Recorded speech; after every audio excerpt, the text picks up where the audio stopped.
শৰাঘাটৰ ৰণত আমি কাৰ কাৰণে জিকিলোঁ? শংকৰদেৱে একত্ৰিত কৰি থৈ যোৱা অসমীয়া জাতিটোৰ কাৰণে আমি জিকিলোঁ। কিন্তু তেওঁ এতিয়া শংকৰদেৱক জ্বলাইছে, আমাক নাই জ্বলোৱা, আমাৰ সংবিধান নাই জ্বলোৱা। আমি চুকাফাৰ শাসনৰ পিছত একত্ৰিত কৰি থৈ যোৱা বিভিন্ন কাৰণত খেলি মেলি হৈ যোৱা জাতিটো কোনে একত্ৰিত কৰিলে?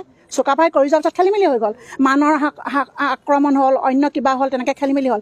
তাৰপিছত শংকৰদেৱেহে একত্ৰিত কৰিলে। শৰাঘাটৰ ৰণত আমি কাৰ কাৰণে জিকিলোঁ? শংকৰদেৱে একত্ৰিত কৰি থৈ যোৱা অসমীয়া জাতিটোৰ কাৰণে আমি জিকিলোঁ। দূষিত, আমাক উচিত তদন্ত লাগে।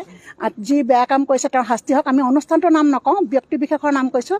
যিজনে জ্বলাইছে তেওঁ আমাক ক্ষমা খোজক। আৰু তাৰ উপৰি একেগৰাকী মাকে জন্ম দিয়া সন্তান, যজা সন্তান দুটাৰো মনৰ মিল নহয়। তেওঁ কেনেকৈ ভাবি ল'লে তেওঁৰ লগত আমাৰ মনৰ মিল হ'ব বুলি? আৰু আমাৰ বেলেগ আদৰ্শ নাই। গুৰুজনে যি দি গৈছে, চুকাফাৰ শাসনৰ পিছত একত্ৰিত কৰি থৈ যোৱা বিভিন্ন কাৰণত খেলি মেলি হৈ যোৱা জাতিটো কোনে একত্ৰিত কৰিলে? চুকাফাই কৰি যোৱাৰ পিছত খেলি মেলি হৈ গ'ল, মানৰ আক্ৰমণ হ'ল, অন্য কিবা হ'ল, তেনেকৈ খেলি মেলি হ'ল। তাৰপিছত শংকৰদেৱেহে একত্ৰিত কৰিলে। শৰাঘাটৰ ৰণত আমি কাৰ কাৰণে জিকিলোঁ? শংকৰদেৱে একত্ৰিত কৰি থৈ যোৱা অসমীয়া জাতিটোৰ কাৰণে আমি জিকিলোঁ। কিন্তু তেওঁ এতিয়া শংকৰদেৱক জ্বলাইছে, আমাক নাই জ্বলোৱা, আমাৰ সংবিধান নাই জ্বলোৱা। সেইকাৰণে এই ঘটনাৰ উচিত তদন্ত বিচাৰি আমাৰ OC ছাৰক এতিয়া দৰখাস্ত দিছোঁ, তেখেতে সোণাৰীলৈ পঠিয়াব তাৰ উচিত তদন্তৰ বাবে। ধন্যবাদ। শৰাঘাটৰ ৰণত আমি কাৰ কাৰণে জিকিলোঁ? শংকৰদেৱে একত্ৰিত কৰি থৈ যোৱা অসমীয়া জাতিটোৰ কাৰণে আমি জিকিলোঁ। কিন্তু তেওঁ এতিয়া শংকৰদেৱক জ্বলাইছে, আমাক নাই জ্বলোৱা, আমাৰ সংবিধান নাই জ্বলোৱা। চুকাফাৰ শাসনৰ পিছত একত্ৰিত কৰি থৈ যোৱা বিভিন্ন কাৰণত খেলি মেলি হৈ যোৱা জাতিটো কোনে একত্ৰিত কৰিলে? চুকাফাই কৰি যোৱাৰ পিছত খেলি মেলি হৈ গ'ল, মানৰ আক্ৰমণ হ'ল, অন্য কিবা হ'ল, তেনেকৈ খেলি মেলি হ'ল। তাৰপিছত শংকৰদেৱেহে একত্ৰিত কৰিলে। শৰাঘাটৰ ৰণত আমি কাৰ কাৰণে জিকিলোঁ? শংকৰদেৱে একত্ৰিত কৰি থৈ যোৱা অসমীয়া জাতিটোৰ কাৰণে আমি জিকিলোঁ। দূষিত, আমাক উচিত তদন্ত লাগে।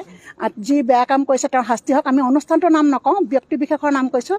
যিজনে জ্বলাইছে তেওঁ আমাক ক্ষমা খোজক। আৰু তাৰ উপৰি একেগৰাকী মাকে জন্ম দিয়া সন্তান, যজা সন্তান দুটাৰো মনৰ মিল নহয়। তেওঁ কেনেকৈ ভাবি ল'লে তেওঁৰ লগত আমাৰ মনৰ মিল হ'ব বুলি? আৰু আমাৰ বেলেগ আদৰ্শ নাই। গুৰুজনে যি দি গৈছে, চুকাফাৰ শাসনৰ পিছত একত্ৰিত কৰি থৈ যোৱা বিভিন্ন কাৰণত খেলি মেলি হৈ যোৱা জাতিটো কোনে একত্ৰিত কৰিলে? চুকাফাই কৰি যোৱাৰ পিছত খেলি মেলি হৈ গ'ল, মানৰ আক্ৰমণ হ'ল, অন্য কিবা হ'ল, তেনেকৈ খেলি মেলি হ'ল। তাৰপিছত শংকৰদেৱেহে একত্ৰিত কৰিলে।